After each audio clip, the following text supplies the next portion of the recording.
राधे राधे दोस्तों। आज की कहानी है सहारा। मेघा को बच्चे के रोने की आवाज़ आई तो मेघा रसोई से तेज़ी से कमरे की तरफ गई और जाकर बच्चे को गोद में उठा लिया और दूध पिलाने लगी।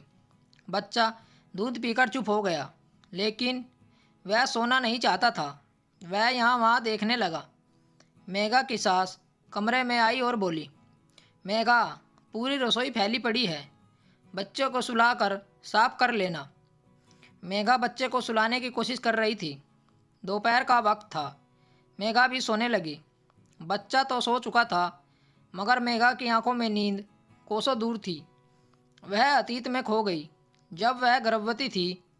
मेघा की माँ जया जी बेटी की डिलीवरी मायके में करवाना चाहती थी, मगर सास राधा जी ने साफ मना कर दिया, क्योंकि यहाँ घर का काम कौन करेगा।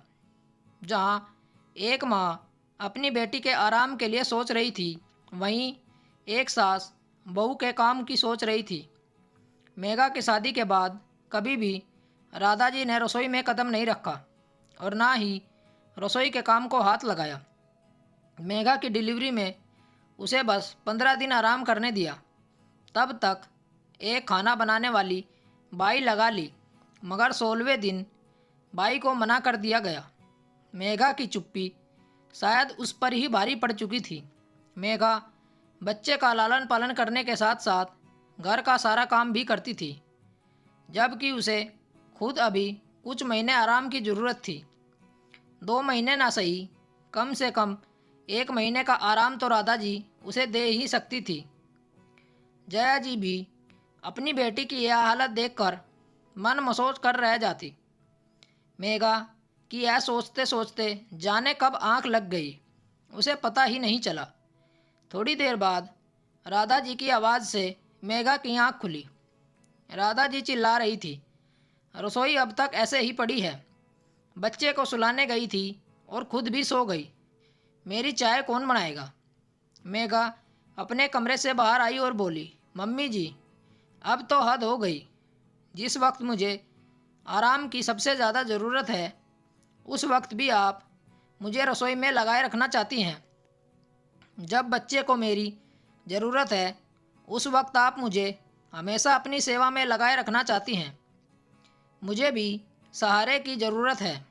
अगर आप ऐसे वक्त में मेरा सहारा नहीं बन सकती, तो मुझे किसी और को अपना सहारा बनाना पड़ेगा। उसने तुरंत खाना बनाने वाली बाई को फ़ोन किया और बोली, कल से आप वापस काम पर आ जाना। राधा जी भड़क उठी और बोली, अब महारानी से काम भी नहीं होगा। मेघा बोली, मम्मी जी, मैं भी इंसान हूँ। अगर मैं डिलीवरी के समय मायके चली जाती, तब आप क्या करती। तब भी तो खाना बनाने वाली को ही लगाती। इसलिए मैंने उसे बुला लिया है। मैं अपने बच्चे को और खुद को आराम देना चाहती हूँ। राधा जी गुस्से में देखती रह गई, मगर मेघा पर कोई फ़र्क नहीं पड़ा। स्टोरी को लेकर आपकी क्या राय है, नीचे कमेंट करके हमें बताएं। ऐसी ही और बेहतरीन कहानियाँ सुनने के लिए हमारे चैनल रोचक कहानी वॉइस को ज़रूर सब्सक्राइब करें। मिलते हैं आपसे एक और नई कहानी के साथ। तब तक जुड़े रहिए हमारे चैनल के साथ। कहानी सुनने के लिए आप लोगों का बहुत बहुत धन्यवाद। राम राम दोस्तों।